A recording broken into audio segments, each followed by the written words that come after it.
দর্শক, এই ভিডিওটি আপনি দেখতেছেন কি? এই ভিডিওটি ভগবান রামলালার সেই মনোমুগ্ধকর মূর্তি। এই ভিডিওটিতে আপনারা দেখতে পাচ্ছেন প্রভু রামলালা কিভাবে চোখের পলক ফেলাচ্ছে, মাথা ঘুরাচ্ছে এবং মুস্কি মুস্কি হাসতেছে।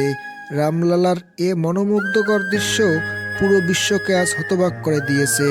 ভিডিওটিতে আসলেই রামলালা এমনটি করছে সেই তথ্য উপস্থাপন করব। আপনারা আবারও ভিডিওটি দেখুন।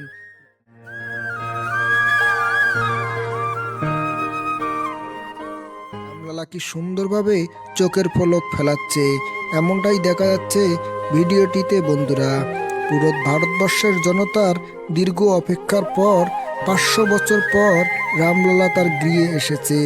এ দিবসটি যেন এখন ভারতবাসীদের কাছে দীপাবলির সমতুল্য। এ দিন অন্যান্য উৎসবের মতো পালন করছে গোটা ভারতবর্ষ। এই উৎসবে লাখো লাখো জনতার সম্মুখে রামলালার মন্দিরের প্রাণ প্রতিষ্ঠা করা হয়। এ মন্দিরের সবথেকে মনোমুগ্ধকর দৃশ্য 51 ইঞ্চি রামলালার এ মূর্তি। সোনা দিয়ে মোড়ানো এ মূর্তি দর্শনের পর জীবন সার্থক, সবাই এমনটাই মনে করছে। দিবসটি ভারতবর্ষ যুগ যুগ ধরে স্মরণ করবে।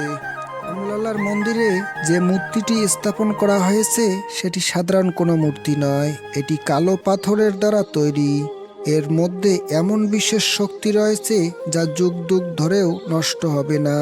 আশ্চর্য বিষয় এটাই, মূর্তিতে প্রাণ প্রতিষ্ঠার পরেই ঘটে এক অবিশ্বাস্য ঘটনা। মূর্তি বিশেষজ্ঞরা বলেন মূর্তিটির ভিতরে শ্বাস প্রশ্বাস চলতেছে, যা আসলেই অবিশ্বাস্য হলেও সত্য। কিন্তু আপনারা যে ভিডিওটি দেখলেন রামলালা চোখের পলক ফেলাচ্ছে, এটি আসলেই এআই দ্বারা তৈরি রামলালার কৃত্রিম মূর্তি, যা মানুষের মতোই মাথা নাড়াবে, চোখের পলক ফেলাবে, হাসবে। তো বন্ধুরা, ভিডিওটি কেমন লাগলো অবশ্যই কমেন্ট বক্সে জানাবেন। আপনি যদি রাম ভক্ত হয়ে থাকেন তাহলে অবশ্যই কমেন্টে বলবেন জয় শ্রীরাম।